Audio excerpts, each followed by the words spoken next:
Puji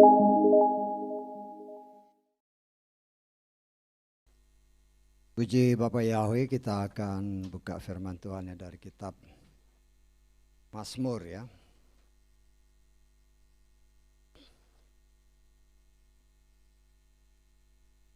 Mazmur pasal 119.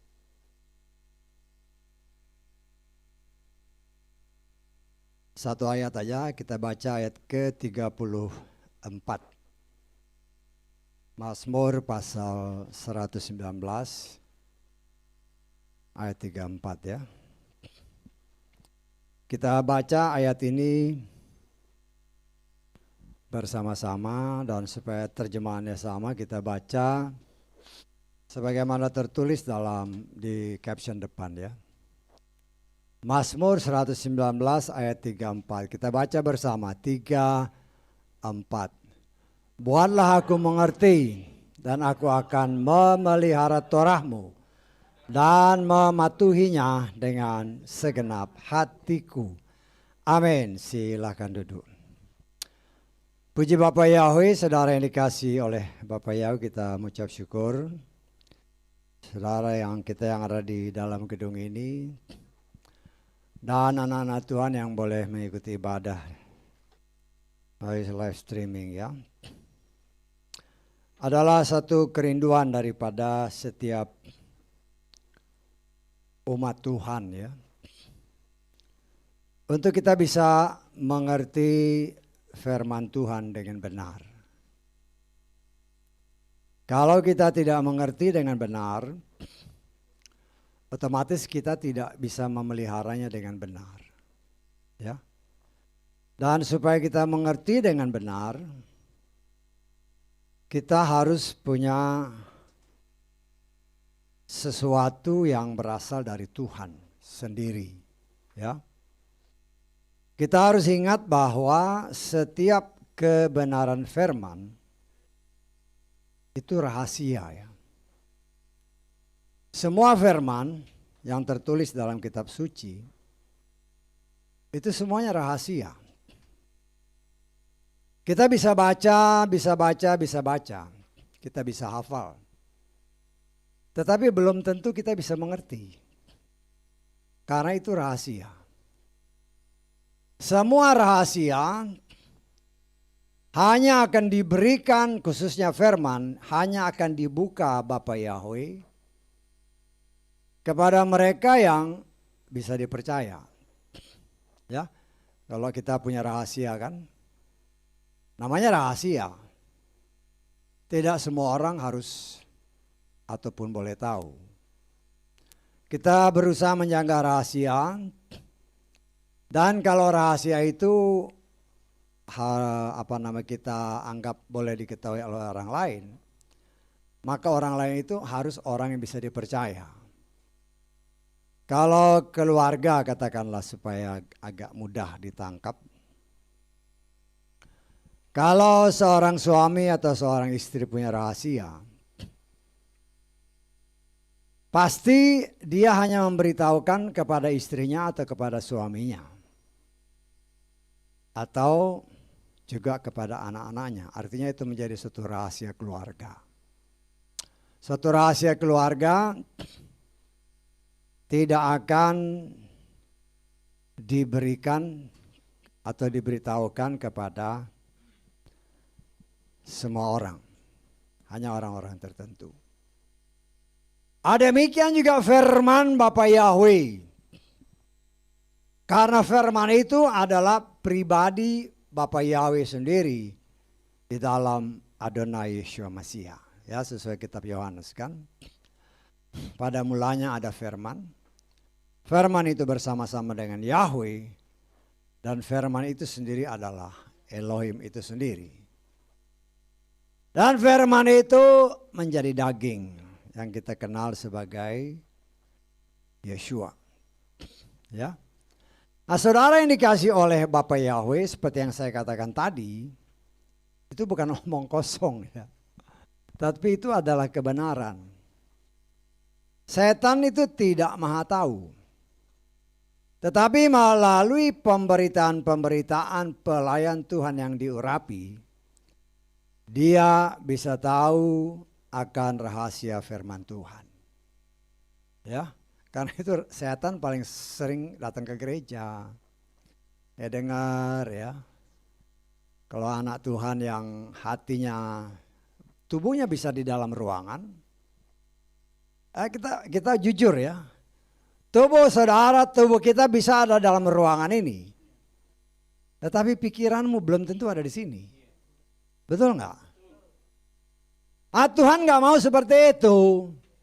Tuhan mau tubuh, roh, dan jiwa kita ada di hadapan Tuhan. Setan tahu kamu lagi mikir ini. Berarti pikirannya nggak di sini.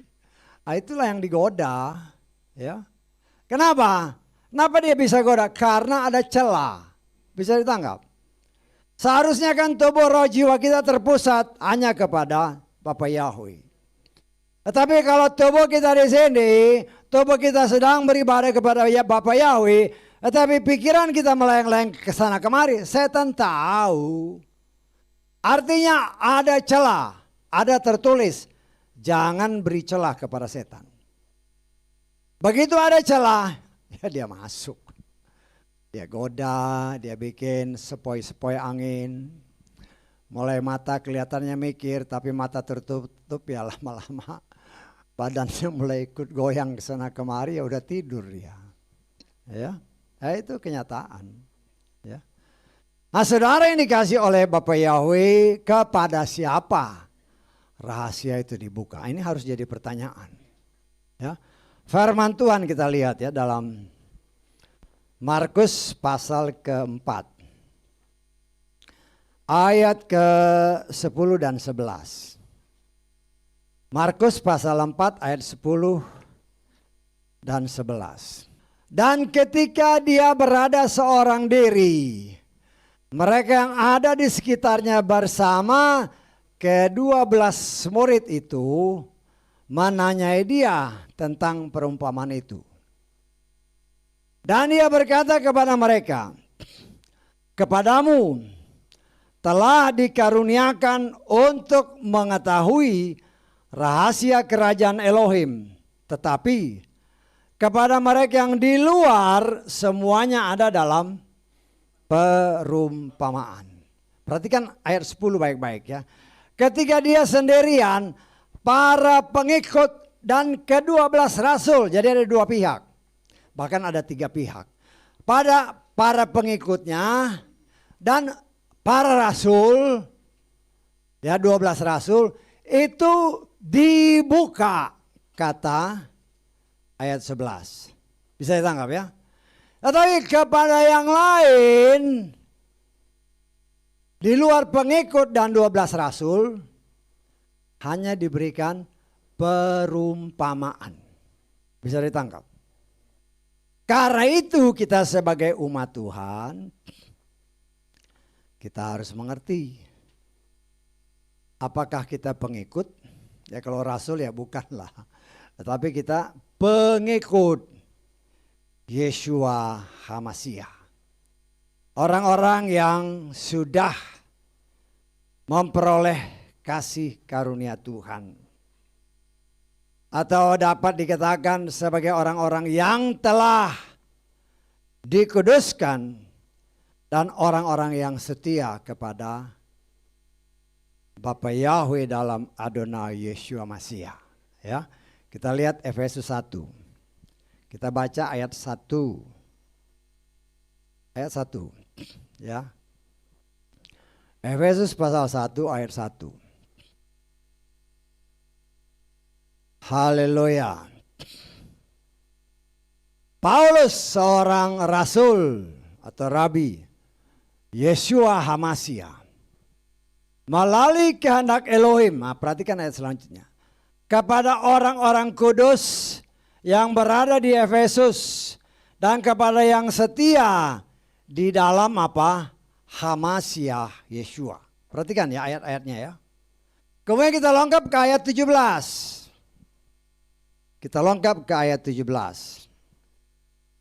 Ya.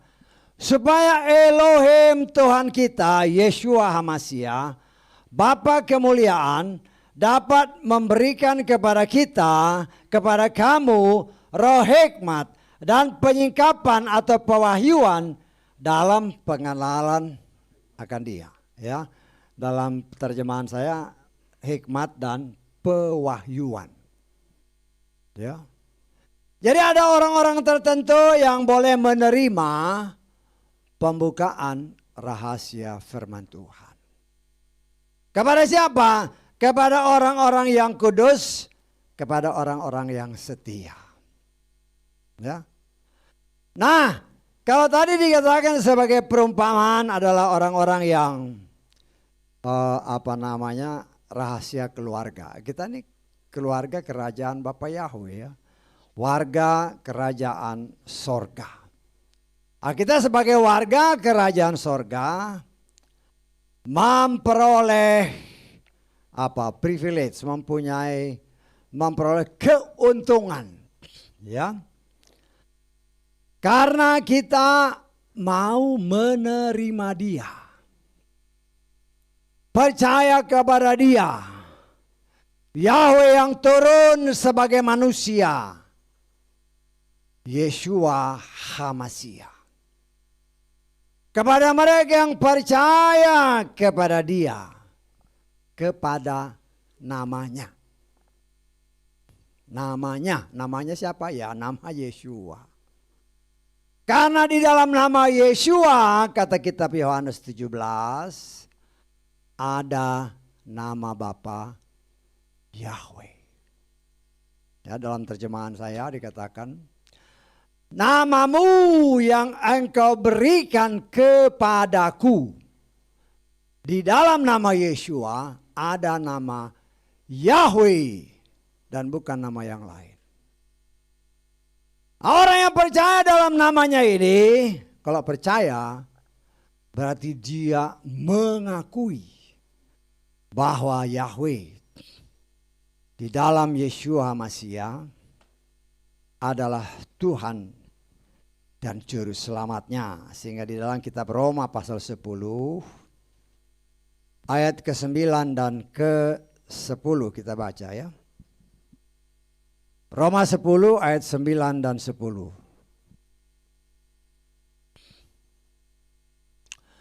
Sebab jika kamu mengakui Tuhan Yeshua dengan mulutmu dan percaya dalam hatimu bahwa Elohim telah membangkitkan Dia dari antara yang mati, maka kamu akan diselamatkan. Sebab untuk pembenaran dipercayai dengan hati, dan untuk keselamatan diakui dengan mulut.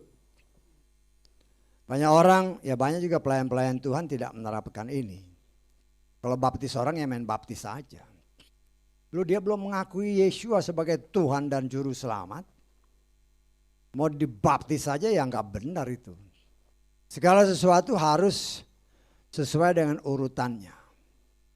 Kita hanya bisa mengakui Dia sebagai Tuhan dan Juru Selamat apabila kita sungguh-sungguh sudah bertobat, mengakui semua dosa-dosa kita, membuang segala macam ilah-ilah yang selama ini menguasai roh, jiwa, bahkan tubuh kita itu harus disingkirkan, dibersihkan.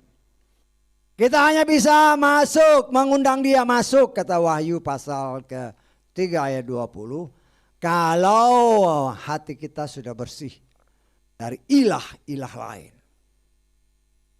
Ingat bahwa Bapa Yahweh tidak menghendaki seorang pun binasa. Karena itu saudara dan saya seringkali mendapatkan rumah-rumah orang yang menamakan diri orang-orang Nasrani. Ada gambar yang di rumahnya Yeshua sedang mengetuk pintu. Ya. Artinya sadar atau tidak sadar, satu pengakuan kebenaran apa yang tertulis dalam kitab Wahyu, bahwa Yeshua masih ada di luar rumah. Ya. Tetapi Yeshua terus mengetuk pintu hati, mereka yang menamakan diri umat Tuhan. Kalau mereka dengar Yesua mengetok pintu dan membuka pintu hati mereka, ya, Yesua hanya akan masuk apabila ada pengakuan, aku berdosa, ampuni aku. Ketika Tuhan melihat bahwa kita sungguh-sungguh dengan tulus mengaku dosa, maka Dia akan masuk ke dalam hati kita. Kita mau menerima dan mengakui Dia dengan mulut bibir kita, percaya dengan hati kita berdasarkan Roma 10 ayat 9 dan 10. Menjadikan Dia Tuhan dan Raja kita. Dan mau menguburkan manusia yang lama. Ya, kata firman Tuhan, kita dikandung dalam dosa. Kita dilahirkan dalam dosa. Kita hidup di dalam dosa. Karena itu manusia yang lama ini harus dimusnahkan. Harus dimatikan. Setelah dimatikan harus dikubur. Inilah yang dikatakan diselam, dibaptis, dikubur manusia lamanya. Dan dia lahir baru lahir dari firman. Dan inilah banyak orang Nasrani tidak mengetahuinya. Karena apa? Karena mereka lebih taat kepada pemimpin-pemimpin mereka. Nah, inilah yang beberapa waktu yang lalu saya katakan. Inilah pengajaran Nikolaus. Apa yang dikatakan sinode, apa yang dikatakan pemimpin gereja, itulah yang harus ditaati. Walaupun itu bertentangan dengan firman. Dan sayangnya karena umat Tuhan banyak yang tidak mau membaca firman, ya ikutlah apa yang dikatakan manusia, bukan apa yang dikatakan Tuhan. Inilah pengajaran yang dibenci oleh Bapa Yahweh dalam Adonai Yeshua Mashiach sesuai kitab Wahyu. Ya, tetapi itu terjadi sekarang. Apa yang terjadi di gereja pertama, gereja Efesus, gereja kedua, gereja ketiga, gereja keempat, gereja kelima, gereja keenam, gereja ketujuh, akhir zaman, gereja di mana saudara dan saya hidup. Gereja Laodikia. Semua yang tertampung, semua yang terjadi di gereja pertama sampai gereja keenam, numpuk semua di gereja yang ketujuh. Kuda putih, kuda merah, kuda hitam, putih, merah, hitam diaduk. Jadilah zaman gereja sekarang. Semua apa yang diajarkan, semua apa yang terjadi dari gereja pertama sampai gereja keenam, numpuk semua di gereja ketujuh. Dan itu memang kenyataan. Nah, kita mengucap syukur ada tertulis seperti apa yang dikatakan kitab Markus tadi. Kepadamu yang mau menerima dan mengakui Yahweh dalam Adonai Yeshua Mashiach. Karena ketika kita mau mengoborkan manusia lama kita, lahir baru melalui baptisan di dalam Adonai Yeshua Mashiach, maka ada suara dari sorga yang juga didengar oleh si setan. Inilah anakku yang kukasihi, kepadanya lah aku berkenan. Karena saudara dan saya adalah anak, maka apa yang dikatakan kitab Efesus tadi, kita sudah dikuduskan, kita percaya kepada Yeshua Mashiach. Maka Tuhan memberikan kepada kita roh hikmat dan pewahyuan yang berasal daripada Dia. Sehingga kita bisa mengerti akan firman Tuhan. Ini berdasarkan pengalaman. Saya dari kecil memang rajin baca firman. Ya, dari kecil saya belajar baca firman. Dari Kejadian sampai Wahyu baca. Hanya baca, hafal. Tetapi tidak mengerti apa maksudnya. Baca, hafal. Banyak orang yang baca, banyak yang hafal ya. Saya melihat juga, saya pernah menyaksikan ada pelayan-pelayan Tuhan yang hafal di luar kepala. Sehingga kalau dia khotbah begini, kitab sucinya dia taruh dia hafal semua. Ya termasuk, ya maaf kata kayak orang tua saya, bapak saya itu hafal firman Tuhan. Tetapi tanpa pengertian yang benar akan firman Tuhan. Dan oleh kasih karunia, ketika waktu Tuhan tiba. Ya, nah kita memang rajin baca. Nah Tuhan kan lihat, ini anak hatinya kelihatannya mau sungguh-sungguh. Ya. Sehingga oleh cara Tuhan, dengan cara Tuhan, mulai dia bawa kita untuk dapat mendengar firman yang diberitakan oleh para pelayan-pelayan Tuhan. Sehingga ketika kita mendengar firman, sama seperti telur Raja Wali yang diramkan oleh ayam-ayam, induk-induk ayam. Ya ketika induk ayam sedang mengerum telur-telur, kan ayam kan punya telur banyak kan. Ada orang yang taruh telur Raja Wali, dia diramkan bersama-sama. Sewaktu yang sudah ditetapkan, semua menetas, termasuk Raja Wali.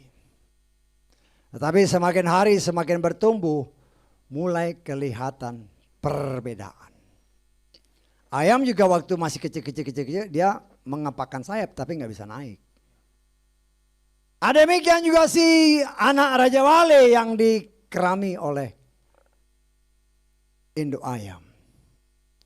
Dia juga melihat saudara-saudara, dia kan nggak kenal, dia tahu ini saudara-saudaranya aja. Dia sama-sama ngapak kok beda. Setelah dia, loh kok dia bisa terbang. Dan ketika suatu saat ada induk Raja Wali yang lewat, fleng. Dia berkauk-kauk. Si Raja Wali, anak Raja Wali mendengar. Itu suara indukku. Ya. Demikian juga kita, anak-anak Tuhan. Demikian juga ayat saya lah, termasuk saya. Dulu saya kalau dibilang baptisan, oh saya udah baptis kok, mau dibaptis lagi apa sih? Ya. Itulah ketika suara karena kasih karunia Tuhan. Suara induk Raja Wali menyatakan diri. Si anak Raja Wali dengar, ini suara indukku. Ini suara Tuhan. Sehingga si anak Raja Wali mulai belajar terbang. Akhirnya mengikuti induk Raja Wali. Demikian juga kita. Kita kan semua ini punya latar belakang yang gak beres semua. Ya. Kita harus jujur ya. Mungkin semuanya pernah mencuri. Oh enak aja. Waktu masih kecil kadang-kadang kan nyuri juga di dompet mamanya kan. Pengen beli permen nyuri juga. Jangan kita, ya saya pengalaman, saya juga kadang-kadang kan kepengen ini diminta duit nggak dikasih kan. Ya begitu mama yang meleng yang ngambil sedikit. Ya walaupun nilainya kecil. Tapi ya tetap maling. Tetap pencuri. Kalau bohong ya saya nggak pernah, jangan bohong lah. Engkau bilang nggak pernah bohong padahal engkau pembohong. Itulah karakter yang Tuhan benci. Itu bukan karakter dia. Karena itu kita harus mengoborkan manusia lama ini. Manusia yang bukan dari Bapa Yahweh. Karena apa? Karena orang tua dan leluhur kita sampai kepada Adam dan Hawa. Ketika jatuh dalam dosa, maka semua keturunannya berdosa. Karena itu kita Mazmur menyatakan, engkau dikandung dalam dosa, engkau dilahirkan dalam dosa. kau hidup dalam dosa. Tidak ada dosa yang masuk ke sorga. Tidak ada. Tetapi oleh kasih karunia Bapa Yahweh, kita yang tadinya hanya seperti ayam, ketika suara Bapa Yahweh sesuai waktunya mulai mengumandangkan suaranya. Ketika shofar berbunyi, telinga anak Tuhan bisa menangkap. Ini suara shofar. Ini suara yang berbeda. Dan oleh kemurahan Tuhan timbul iman. Ketika firman diberitakan, timbul iman. Ya, tapi ingat, tidak semua orang memiliki iman. Enak aja. Kan ada tertulis ya. Kita lihat aja lagi dalam 2 Tesalonika 3 ayat ke berapa itu? Ayat 1, 2, 3. 2 Tesalonika 3 ayat kedua. Ya. Ini ayat-ayat seperti ini saudara harus sedikit hafal ya. Sehingga ketika engkau melayani orang, kau bilang, kau berani berkata tidak semua orang memiliki iman, harus bisa tunjukkan ayatnya. Karena itu seringkali saya ulang-ulangi supaya saudara bisa tahu. Ya, ingat ya. Sesuatu, katakan sesuatu yang tidak benar. Ya, berdasarkan apa yang saya dengar dari seorang yang ahli intelijen. Satu ketidakbenaran kalau diulang 7-9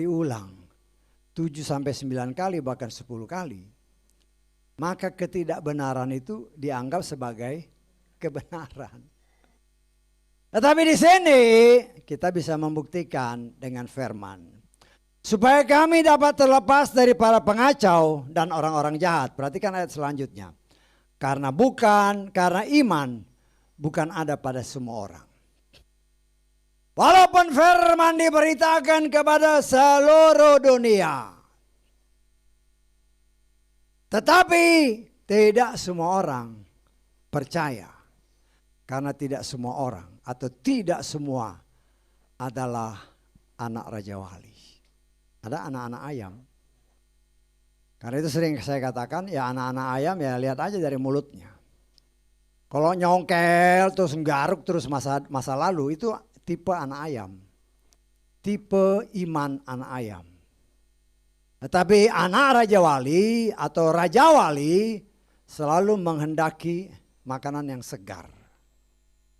Nah, kita melihat di sini jangan heran apabila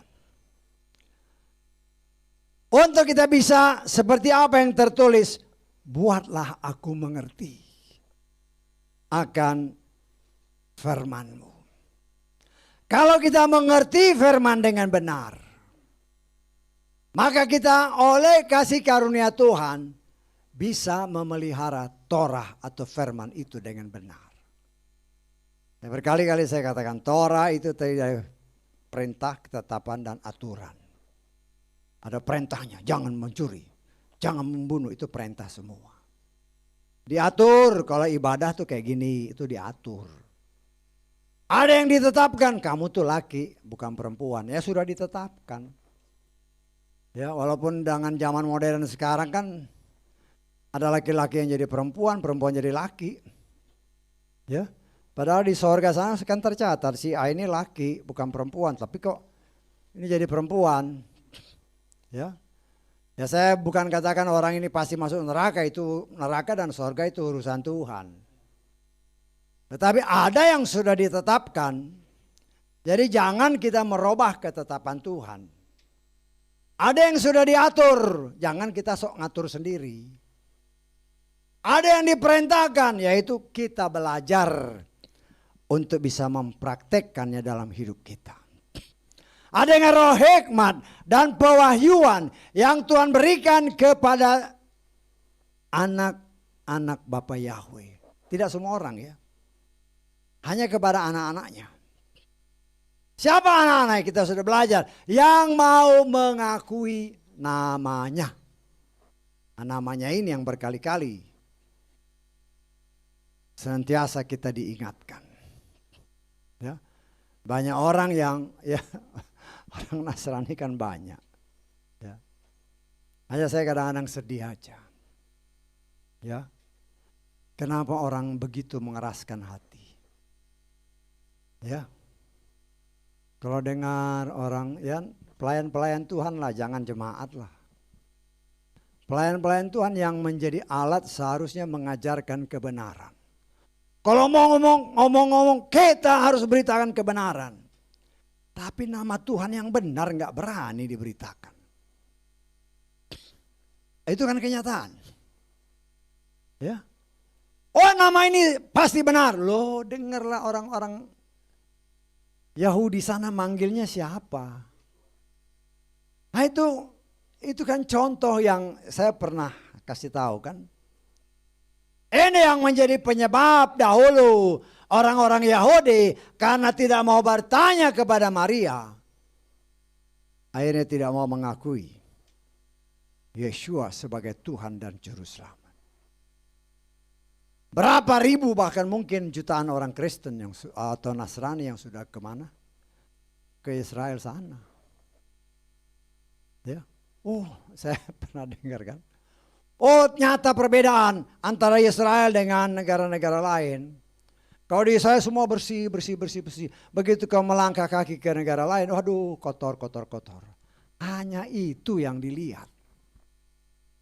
Oh, di sini tempat dulu Yeshua mati, dikuburkan. Oh, di sini dulu tempat Yeshua disalibkan. Kenapa kau nggak tanya siapa sih Tuhannya? Orang Yahudi. Kenapa enggak?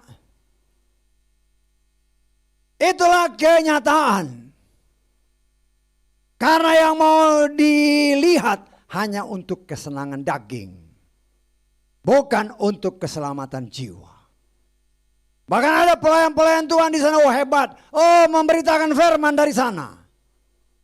Yang diberitakan ilah lain.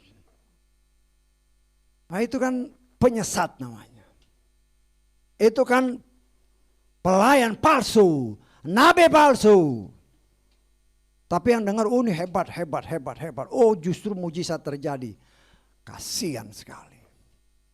Ya. Tapi itulah yang terjadi saat ini. Karena tidak mengerti firman Tuhan dengan benar. Kalau nggak ngerti bagaimana memeliharanya dengan benar ya nggak bisa. Bagaimana mau meliharanya?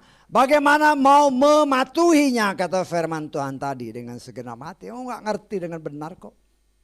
Apa yang mau dipatuhi?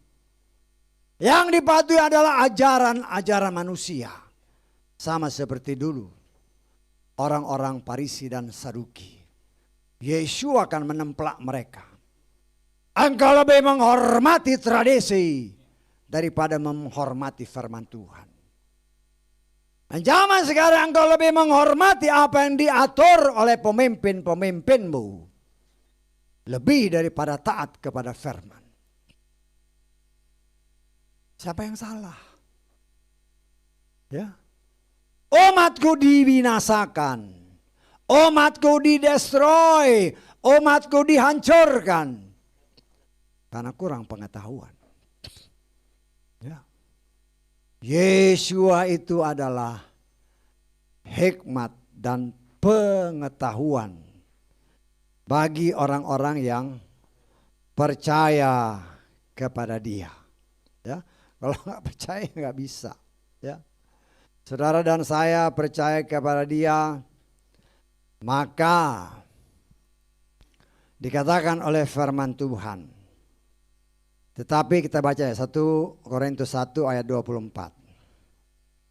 Haleluya. Namun bagi mereka yang terpanggil, baik orang-orang Yahudi maupun orang-orang Yunani, Hamas yaitu kuasa Elohim dan hikmat Elohim. Tadi dalam Efesus, Paulus berdoa Supaya kita orang-orang yang setia yang dikuduskan. Menerima roh hikmat dan pewahyuan. Menerima roh daripada Bapa Yahweh sendiri. Karena hikmat itu adalah Yeshua sendiri. Yeshua itu adalah firman itu sendiri. Sehingga dengan demikian kita bisa mengerti firman Tuhan dengan benar. Karena firman itu yang menyelamatkan kita. Ya. Bukan karena hebatnya engkau beribadah kepada Bapa Yahweh. Bukan karena rajinnya engkau beribadah kepada Bapa Yahweh. Ya. Tapi apakah kita melakukannya? Ya. Bukan orang yang berkata-kata Tuhan, Tuhan, Tuhan. Yang pasti masuk surga, belum tentu. Ya, Yeshua kan jelas mengatakan. Yang bisa masuk ke dalam kerajaannya hanyalah orang yang setia melakukan semua perintahnya. Nah, kita belajar. Saya sebagai pelayan Tuhan hanya bisa mengingatkan. Tetapi sering kali anak-anak Tuhan, kalau urusan dengan waktu, ya memang pepatah dunia sih ya. Time is money. Waktu adalah uang.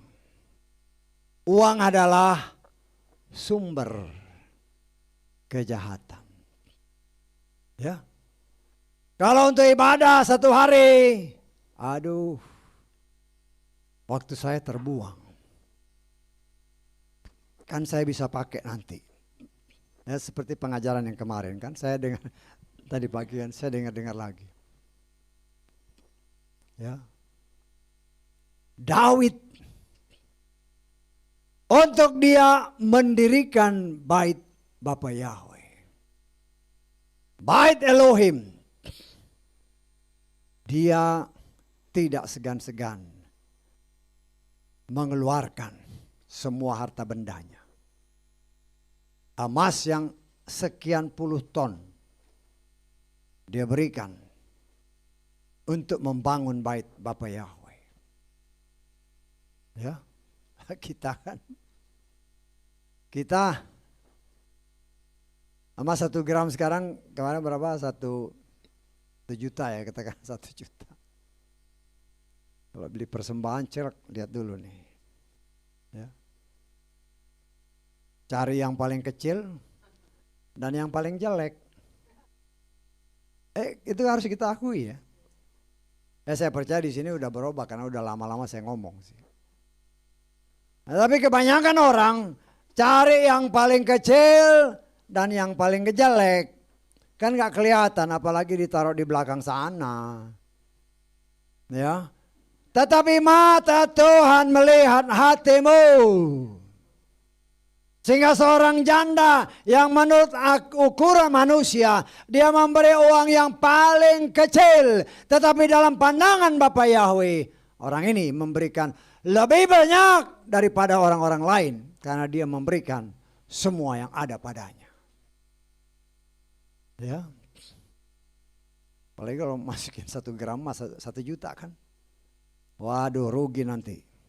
Ya, enak aja gereja. Ya. Jadi bagaimana dibandingkan dengan si Daud? Berapa ton yang 90 ton lebih kan dia beri. Berapa saya lupa persis waktu itu, sekitar 90-an ton emas. 90.000 gram dikali 1 juta. Berapa triliun itu? Dia beri. Tuhan tidak butuh duitmu. Tetapi Tuhan mau waktu kita. Time is money. Tapi Tuhan mau supaya waktu kita harus berikan waktu untuk Tuhan. Beribadah kepada Tuhan. Tapi kan kebanyakan orang baru ingat Tuhan, baru nangis-nangis sama Tuhan kalau sudah di ICU. Ya kan? Sudah tergeletak dan gak bisa apa-apa. Ada orang yang berdoa cuma bisa menangis. Air mata, dia udah nggak bisa ngomong lagi kan, cuman mungkin dia masih bisa dengar kan, nangis. Apa yang bisa kita lakukan? Saya tidak mengatakan atau tidak memvonis orang ini masuk neraka, tidak. Karena urusan neraka dan surga itu urusan Tuhan. Tetapi bisa aja pada detik-detik terakhir dia menangis, dia menyesal walaupun menurut manusia sudah hampir terlambat. Tetapi mengingat kasih Tuhan, ketika orang yang ada di samping Yeshua berseru, ingatlah aku ketika engkau ada di dalam kerajaanmu. Bisa aja itu terjadi. Tetapi bukan saya mengajarkan, oh ya kalau gitu nanti aja saya udah sekarang, kalau masih sempat, kalau blak langsung lewat ya udah kelar, udah nggak bisa ditolong lagi, ya. Tetapi itulah kita belajar untuk mengerti firman Tuhan dengan benar, karena ada tertulis atau ada pepatah manusia mengatakan, karena tak kenal maka tak sayang.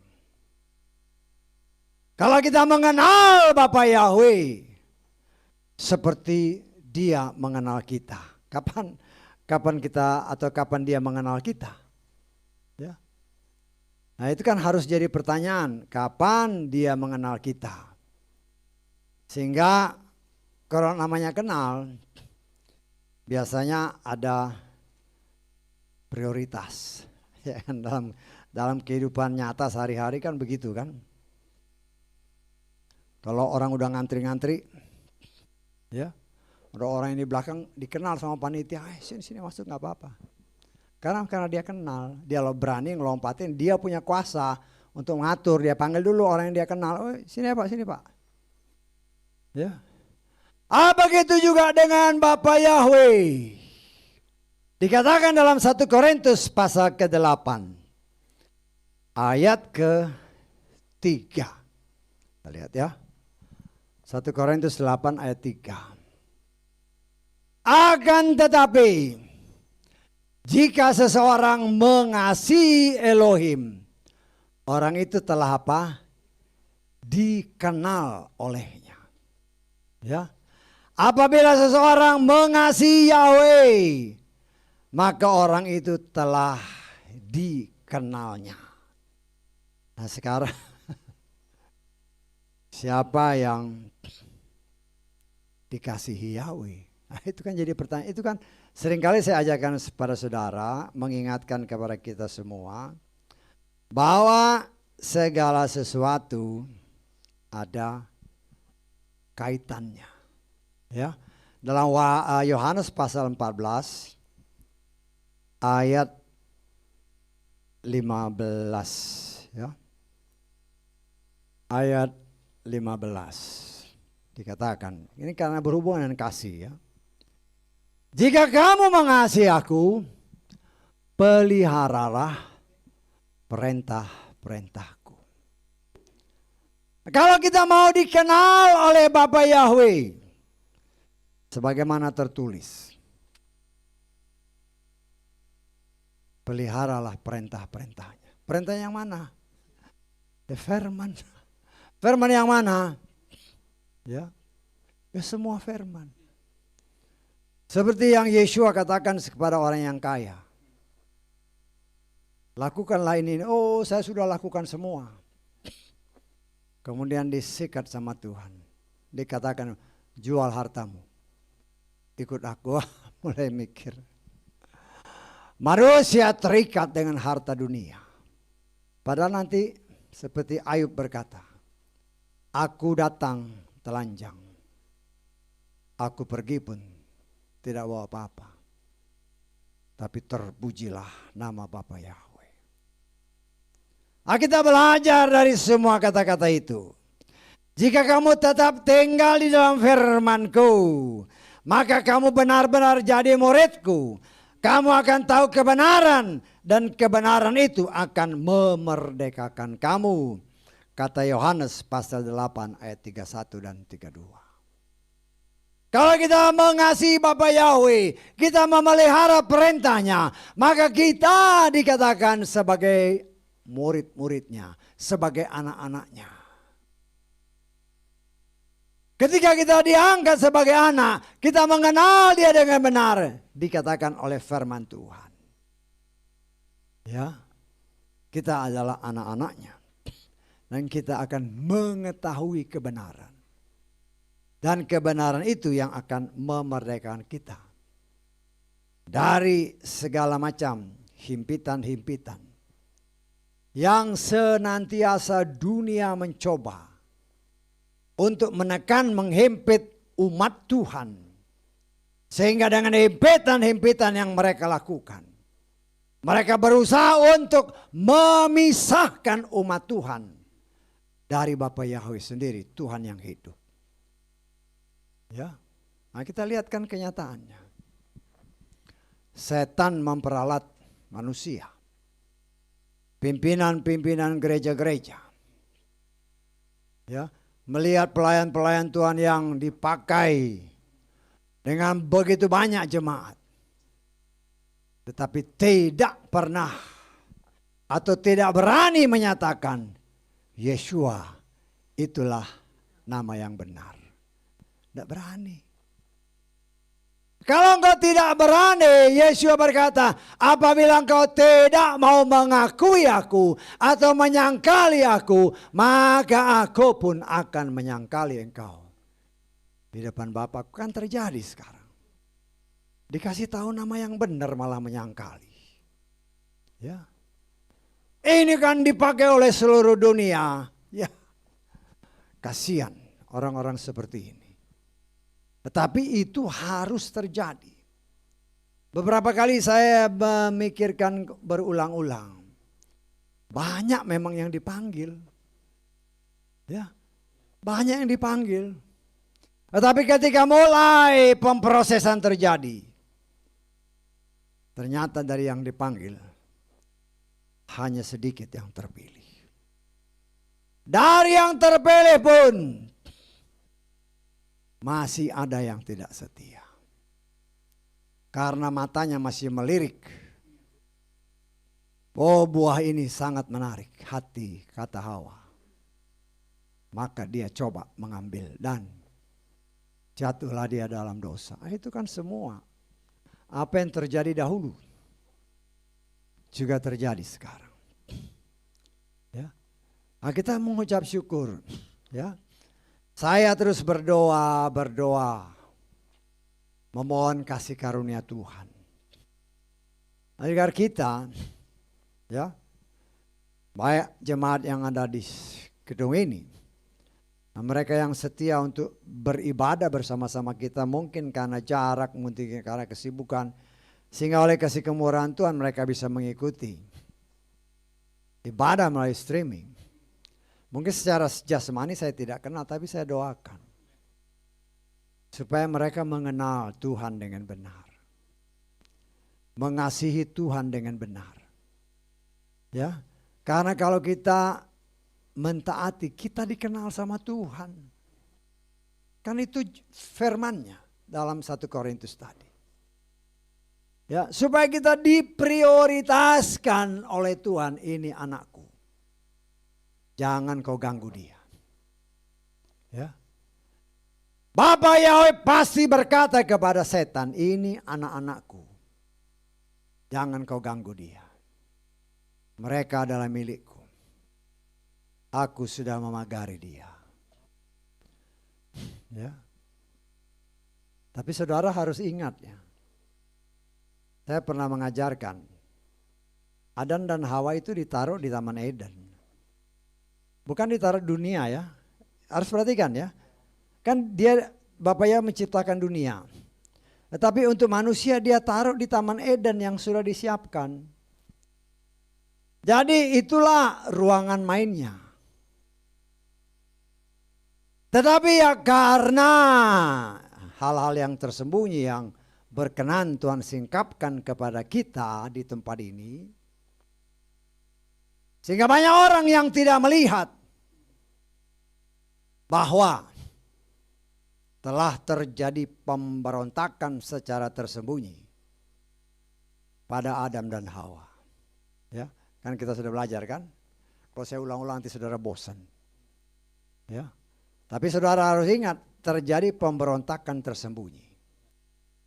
Karena pemberontakan tersembunyi, Tuhan izinkan setan masuk atau dilemparkannya ke Taman Eden. Begitu dicobai langsung keok. Langsung jatuh. Kenapa? Karena mereka tidak sungguh-sungguh taat kepada firman. Ya mungkin banyak enak aja. Dulu memang kita, ya saya lah. Dulu saya pernah menyatakan, Adam dan Hawa suci dan kudus, itu masih bisa ditipu sama setan. Ingat ya. Tetapi setelah Tuhan sikapkan, ada pemberontakan tersembunyi pada Adam dan Hawa, sehingga Tuhan sendiri yang melempar si setan ke Taman Eden. Dia izinkan dicobai si kedua manusia pertama ini. Begitu dicobai langsung jatuh. Kenapa jatuh? Nah, itu saudara harus kritis. Kenapa bisa jatuh? Karena di dalam hatinya sudah ada pemberontakan. Yang tidak dilihat oleh kacamata manusia. Umumnya bahkan orang percaya banyak yang tidak mengetahui bahwa ada pemberontakan tersembunyi sebelum Adam dan Hawa tertipu sama setan.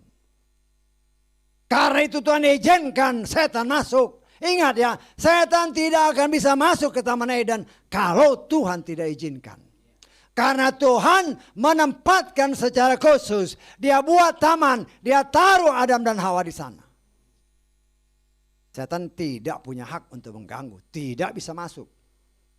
Tetapi kitab Yesaya katakan, engkau dilemparkan ke Taman Eden.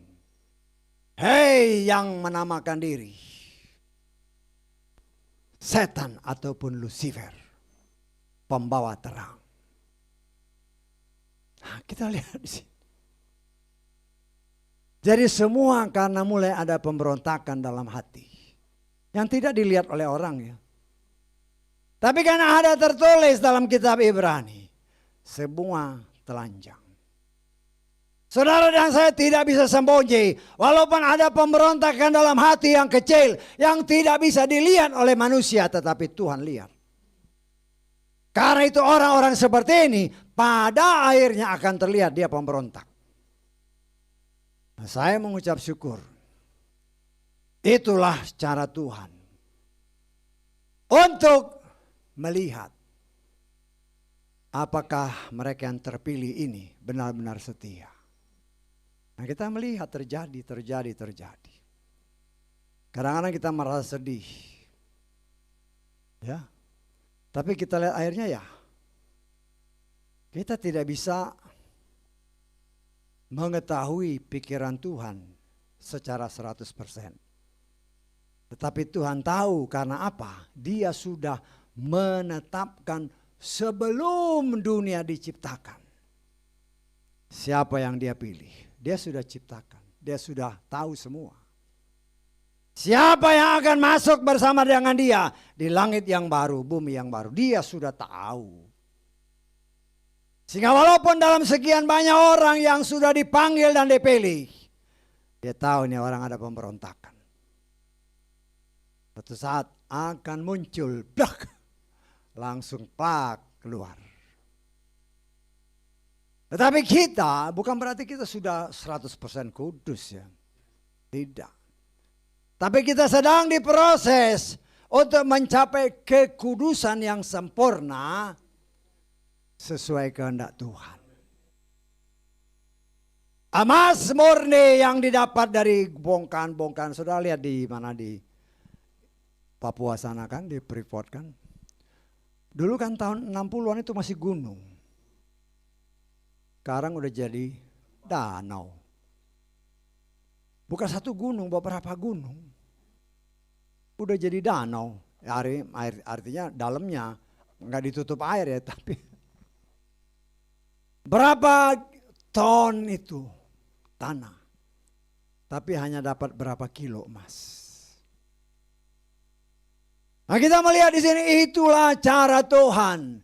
Karena itu dikatakan oleh firman Tuhan, Dia sedang memurnikan kita seperti emas, pemurni emas. Dan untuk dia murnikan, namanya pemurni emas pasti pakai api. Ya, dulu kita kenal ada seorang yang ya memang dia pedagang emas. Jadi kalau dia memurnikan emas ya pakai api. Tangannya udah hitam-hitam semua karena pakai apa semacam air keras kali. Untuk memurnikan emas. Ya. Dia pakai api. Apa itu api? Firman Tuhan. Saudara dan saya sedang dibakar terus menerus.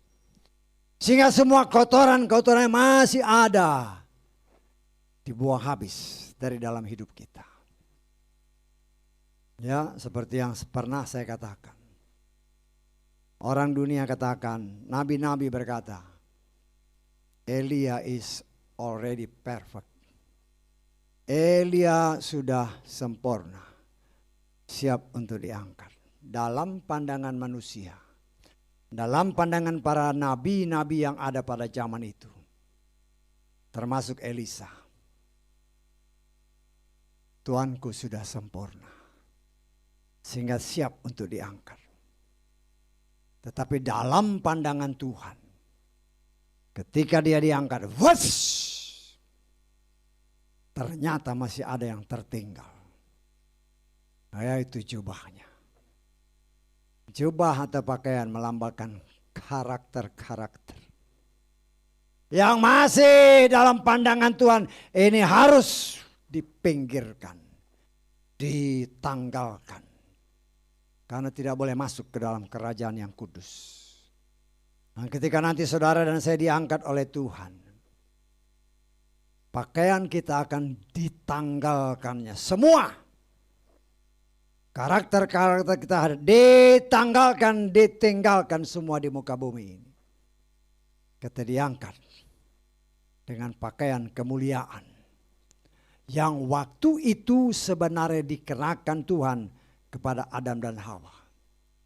Tetapi karena dosa, pakaian kemuliaan itu harus ditanggalkan. Dan pakaian itulah, pakaian kemuliaan itulah ketika kita diaraipkan oleh Tuhan ke angkasa. Itu dikenakannya kembali kepada kita. Sehingga dikatakan dalam kitab Wahyu. Ada banyak orang dengan pakaian jubah putih. Jubah kemuliaan. Nah, itu yang dikenakan kepada saudara dan saya. Dan itu bukan karena kuat gagah kita. Tetapi karena kita ada kemauan, aku mau masuk surga. Karena itu aku harus terus belajar. Ya, harus punya waktu walaupun dunia mengatakan time is money. Tetapi aku harus beri waktu untuk Tuhanku. Aku harus baca surat cintanya Tuhan. Tuhan berikan surat cinta. Supaya kita mau baca. Supaya apa? Supaya kita kenal dia. Kita kenal karakternya. Kita memiliki pikiran Yeshua. Karakter Yeshua. Perasaan Yeshua. Karena itu adalah bagian dari jiwa. Yang dicuri oleh setan ketika manusia jatuh dalam dosa. Ya itu memang perlu pengorbanan. Ya. Tapi kalau dibandingkan pengorbanan si Daud, berapa triliun dia korban, dia nggak peduli. Semua dia persembahkan untuk Bapa Yahweh. Itu baru emas. Belum lagi yang lain-lain, barang-barang berharga yang lain. Tak ternilai harganya. Karena memang kemuliaan yang sudah dia siapkan bagi saudara dan saya tidak bisa dinilai dengan harta apapun yang ada di muka bumi ini. Tapi kan semua itu keputusan dari kita. Ya, Tidak ada yang dikatakan oleh firman Tuhan bahwa Daud terpaksa, tidak. Dengan sukarela kuberikan. Dengan sukarela kuberikan. Dan saya percaya itu bisa terjadi. Karena Bapa Yahweh sudah merubah dia. Ya, dia senang memuji Tuhan. Ya, kita belajar memuji Tuhan. Ya, oh suara saya jelek, jangan dengar omongan orang lah. Ya, walaupun suara kita mungkin dalam pendengaran manusia fals, cuman di pandangan Tuhan, oh ini anak memuji aku luar biasa. Ya, jangan dengar orang, tetapi hati kita dengan tulus memuji dan menyembah Dia, dan ada tertulis Dia bersemayam di atas pujian kita. Ketika Dia bersemayam di atas pujian kita, setan itu nggak berani. Setan tidak berani mendekat kepada terang, karena setan adalah kegelapan. Di mana ada terang Tuhan, kegelapan hilang lenyap. Ya, saya menyadari semua kita di tengah dunia ini dalam masa-masa. Kan ini firman Tuhan katakan, akhir zaman memang masa yang sukar. Masa yang gelap. Ya. Setan tahu karena dia dengar di gereja, oh udah mau akhir zaman ini. Dia tahu waktunya tinggal sedikit. Karena itu dia berusaha menjatuhkan sebanyak mungkin orang pilihan Tuhan. Ya, dengan tipu dayanya menjadi orang yang tidak setia. Ya. Manusia mungkin tidak bisa melihat, tapi Tuhan melihat. Ada benih pemberontakan. Dan mungkin ada pada kita. Tetapi oleh kemurahan Tuhan, karena kita membiarkan diri ini dibakar terus menerus oleh firman, maka semua niatan-niatan yang masih ada dalam hati, yang mungkin secara manusia tersembunyi, tapi di hadapan Tuhan tidak ada yang tersembunyi, itu yang dibakar habis oleh Tuhan. Sehingga sesuai waktu Tuhan, engkau dan saya didapatinya murni, tidak bercacat celah. Sehingga apa yang dikatakan, kita belajar untuk bisa mematuhi seluruh firman-Nya dengan segenap hati. Itulah kehendak Tuhan. Kenapa? Karena saudara dan saya akan memerintah bersama dengan Dia di muka bumi ini 1000 tahun lamanya. 1000 tahun lamanya. Saudara dan saya yang sudah dipilih, yang setia, juga akan tinggal bersama dengan Dia di langit yang baru, bumi yang baru, sampai selama-lamanya. Hidup kita di dunia ini nggak terasa hilang lenyap. Ya. Dulu orang bisa umur 900 tahun. Terus mulai turun. Sehingga kitab Mazmur menyatakan, umur kita, umur manusia 70 tahun. Apabila kuat 80 tahun. Tapi kalau tidak di dalam Tuhan, ya hanya menderita aja. Nah, kita mengucap syukur ya, ada yang Pak Simon lebih dari 80, 86, tapi cintanya pada Bapa Yahweh luar biasa. Ya, tapi dia juga sedang diproses oleh Tuhan. Ya, sehingga dia benar-benar menjadi contoh. Ya, kalau mau marah ingat firman, nggak jadi marah.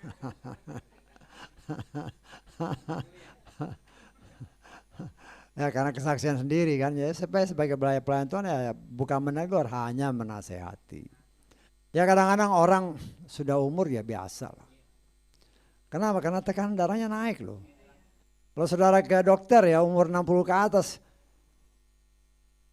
tekanan darah 130, itu biasa Pak. 130, 140 biasa.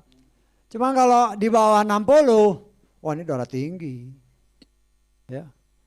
Saya pernah ke dokter cek kan 130 berapa gitu. Wah itu nggak apa-apa Pak, biasa umur Bapak segitu. Ya.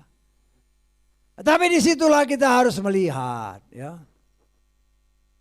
Jangan sampai ya terus-terus naik ya, bahaya juga. Nah, kita harus bisa merendahkan diri. Tuhan, tubuh ini milikmu. Ya. Tubuh ini milikmu. Biar boleh ku persembahkan sesuai firman Tuhan. Sebagai korban yang hidup, kudus, berkenan kepada Bapa Yahweh. Ya. Nah, itu kan kerinduan hati kita. Tapi daging kita senantiasa mau melihat hal-hal yang dunia buat supaya kita ditarik. Ya. Tapi saya percaya apabila kita semakin mau merendahkan diri. Biasanya orang-orang yang di atas 60, kalau bangun kan pagi sekali ya. Nah, itu ada maksud Tuhan supaya bangun ya berdoa. Artinya Tuhan mau ingatkan, umurmu 70, kalau kuat 80, lebih-lebih ya bagus. Tapi Bang, itu secara tidak sadar ya, atau kita tidak menyadari. Ada maksud Tuhan, kadang-kadang kita dibangunin jam 3, ya berdoalah. Ya. Saya biasa kalau di rumah doa begini jam 3, setengah 3 udah bangun. Ya muji Tuhan, menyembah Tuhan, baca firman. Mempersiapkan apa sih yang Tuhan mau ngomong. Ya. Biar semua Tuhan taruh dalam hati, Tuhan taruh dalam lidah, mulut, bibir, dan Tuhan taruh penjaga. Sehingga kalau ngomong bukan pikiranku, tetapi pikiran Tuhan yang memakai lidah, mulut, bibir ini untuk menyatakan firman. Karena itu seringkali yang saya pribadi rasakan. Kan saya biasanya harus sering saya dengar. Saya baru dengar, oh ini ya, ada pembukaan yang saya nggak tahu. Saya nggak sadar itu dibuka, oh begitu. Karena itu saya mengucap syukur. Itulah yang menurut keyakinan saya, itulah rahasia yang Tuhan buka, yang kadang-kadang saya kesini nggak sadar. Ya, seperti yang saya katakan pemberontakan Adam dan Hawa sebelum dia jatuh dalam dosa. Itu bagi saya belum pernah dengar orang berkhotbah tentang itu. Belum pernah. Karena hanya orang dengar Hawa jatuh dalam dosa. Hanya dengar bahwa umur Adam 930. Tapi oleh kasih kemurahan Tuhan, setelah saya dengar, oh ya ini buat saya pembukaan. Nah, saya percaya bagi saudara-saudara khususnya yang hadir di sini dan mereka yang mendengar firman, engkau menyadari itu adalah pembukaan. Tetapi ingat, pembukaan rahasia firman bukan jaminan kau masuk surga. Saya tangkap. Kita hanya bisa masuk surga apabila kita mau sungguh-sungguh. Ada tertulis mematuhi firman-Nya dengan segenap hati. Dan untuk itu saudara dan saya perlu Roh Kudus. Perlu Roh Kudus. Saya mengucap syukur kadang-kadang saya dengar ada pelayan-pelayan Tuhan ngomongkan. Tadi saya diingatkan kasih tahu aja. Ya. Ada buku-buku yang mulai muncul-muncul kan. Sehingga banyak orang yang percaya bahwa buku ini adalah buku yang baru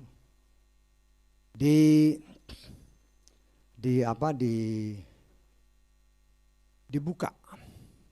Ya. Sehingga ada orang-orang yang menafsirkan sesuai dengan buku-buku itu. Saya lupa entah itu Yasar atau buku Henoch ya. Tapi karena saya sudah baca, terus saya lihat, oh berarti berdasarkan buku ini engkau menafsirkan hal ini. Nah disinilah kita melihat, saya harus mengingatkan saudara. Karena menurut buku itu, saya sebenarnya ngomong, teman saya diingatkan lagi. Berdasarkan buku ini, buku yang mereka baca atau yang pernah saya baca, ketika Ishak dipersembahkan, Ismail hadir. Berdasarkan buku itu. Tetapi karena saya atau kita mengandalkan gereja, kaki pelita. Mengandalkan 66 kitab. Kalau keluar dari 66 kitab, hati-hati. Di dalam kitab suci kita lihat di dalam Kejadian 22.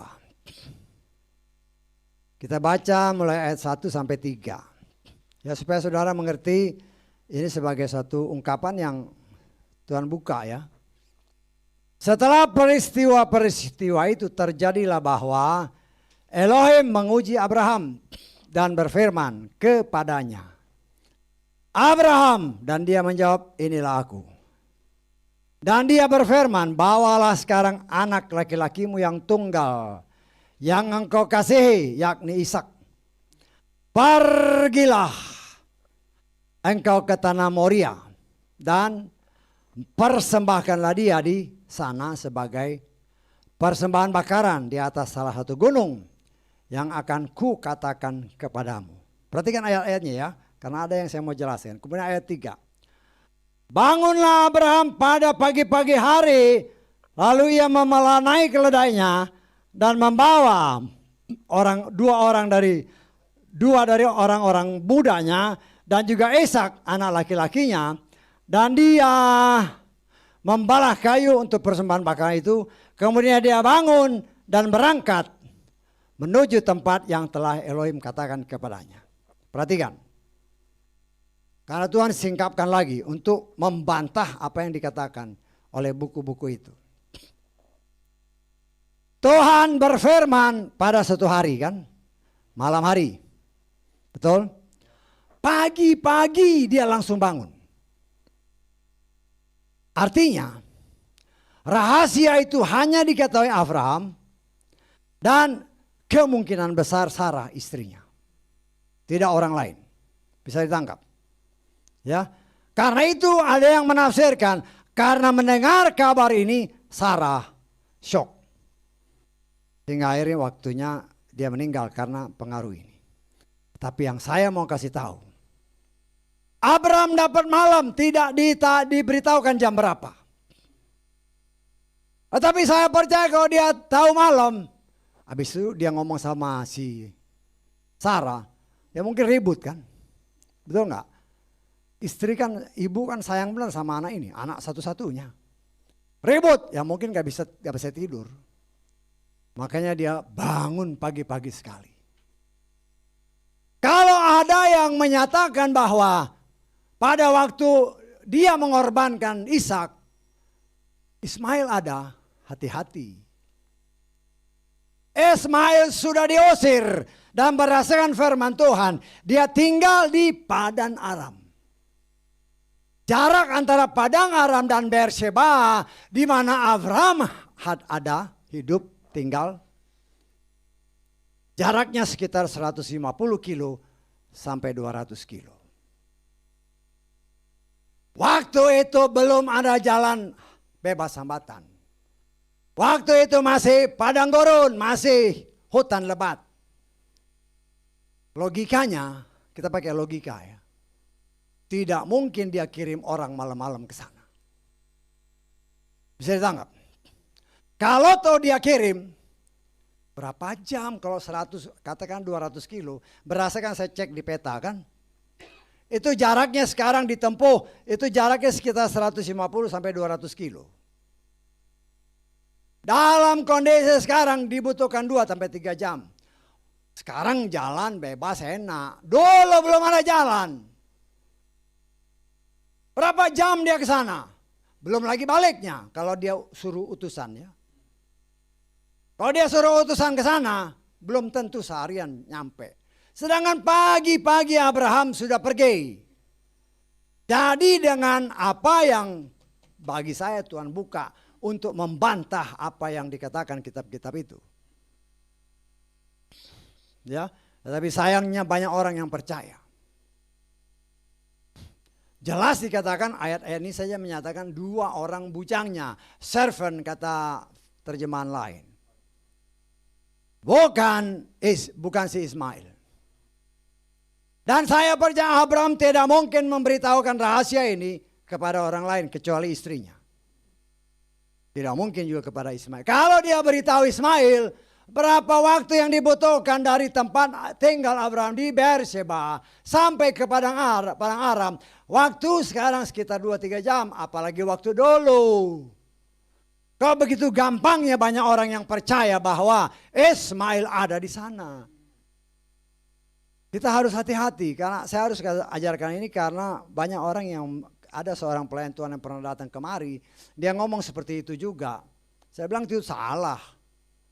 Tapi Tuhan bukakan, saya cek di peta antara Padang Aram sampai Beersheba dalam kondisi sekarang itu jaraknya 150 kilo, itu dibutuhkan oleh kendaraan sekitar 2-3 jam. Kalau dulu berapa? Belum ada jalan. Pakai onta lagi. Ya, katakan 5 jam, 6 jam. Ke sana balik lagi 10 jam. Abraham sudah pergi. Karena dia pergi pagi-pagi sekali. Jadi apa yang ditafsirkan oleh buku itu salah. Saya berpegang kepada firman Tuhan. Memang hanya bujangnya. Dan itu rahasia keluarga. Nah, kita harus hati-hati. Ya. Karena banyak orang yang percaya dengan adanya buku-buku itu. Kenapa?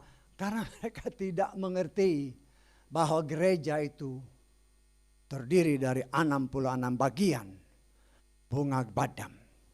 Yang adalah 66 kitab. Dan juga 6 roti. 12 roti tapi disusun 6.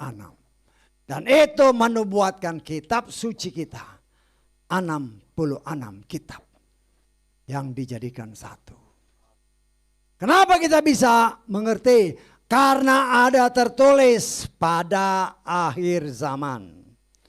Ya, dikatakan dalam kitab Markus pasal 4 ayat 22. Ya. Markus pasal 4 ayat 22.